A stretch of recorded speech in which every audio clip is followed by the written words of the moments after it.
In the Impact segment tonight, we continue with our lead story, Donald Trump and the Republican Party. With us here in New York City, preparing for tomorrow night's Super Tuesday vote, Brit Hume. So you heard Senator McCain, and he said, look, I'll support the Republican nominee, but clearly doesn't want Trump to be the Republican nominee. And in your context and in your thing, is that the prevailing wisdom among the elected Republican? Oh, I don't think there's any doubt about it. Yeah. They don't want this guy, and they don't want him for two reasons. One is they don't think he'd be a good president, but probably more than that. They're terrified of an enormous Hillary Clinton landslide if Trump is the nominee. But all the polls say that Trump is running very competitive with the secretary, sometimes beating her head-to-head. Yes, but the polls say some other things as well that are revealing. For example, Trump's negatives, in other words, the number of people, the percentage of the people that view him unfavorably. It's plus 24. He's 24% favorable with Republicans. He's minus 27% with independents, and minus 70%, Bill, with Democrats. Now, we're now about, less than a week into the beginning of a real attack on him by his Republican competitors and by a full-out advertising campaign. This is just the beginning. When you think about, what he's like and the things he's said and the positions he's shifted and the business ventures he's been in that didn't turn out very well and the bankruptcies and all that, he is a target-rich environment. And I think that by the time the media and the Democrats, not to mention the Republican attacks that are going on now, are finished with him, his numbers won't be anywhere near like that. I don't know about that, because I have to say that I looked at the new polling today, the state-by-state polling. He didn't get hurt by the last debate, doesn't seem.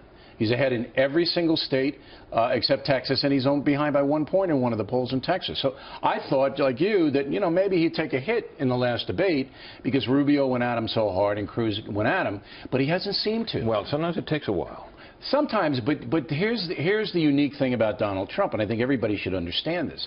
His supporters are going to wane no matter what the press or the politicians say. He's going to stay at 35% in the Republican precincts. Right, but you take 35% from the Republican Party. Yeah. More. I think he'll get high. It'll go higher. When others drop out, he'll get a share of that. So he'll be up 49 in one poll. In one poll, yeah. Right. But he'll go higher. But whether he can ever get to anything like a majority seems to me a very dubious proposition. Maybe. But he has defied every expert up to this point. And I know his strategy, because I've talked to him about it, is, look, I know I'm not going to get blacks. I know I'm not going to get liberal women, soccer moms or whatever, but I'm going to bring in people who have never voted before. They're going to come to me, and everybody who's teed off is going to come to me. And he's counting on the fact that he'll just rip up Hillary Clinton. He'll just destroy her on the trail. Well, that might work. Republicans can hope for that, but the numbers on how well he does in terms of the percentage of people who would support him in the Republican Party, if he were the nominee, it's about three-quarters. When Romney ran, it was about 93% at roughly this stage. I expect him to lose, and I don't expect the Republican establishment to get behind him that much. So he's going to have a trouble. He doesn't take PAC money. All right, he doesn't have that. He's going to have trouble galvanizing other people, and he can't self-finance a presidential run. No, it's too much. He has to go out. No, he does. And I think at that point, a PAC might be just the thing for him. Right, he'll set one up. Help he can get. But you saw how McCain, well, I'll support the Republican. Yeah, but you could hear the enthusiasm in that answer. That's what I'm talking about. Yeah, exactly. So it reminds me of the Taft-Teddy Roosevelt race. You remember that? Oh, of course. Well, you and I covered that. Covered it, yeah. Right. Well, there was so much bitterness between Taft and Teddy Roosevelt, the two Republicans, that Woodrow Wilson just fly right in. And I know what you're saying, but I got to say, this Trump phenomenon is something like we've never seen in our lifetime. We've covered a lot of campaigns, and nobody has ever seen anything like this. So to make kind of that linear pronouncement. Yeah, but Bill, you're not even saying to me here that Trump has the support of a majority of Republicans.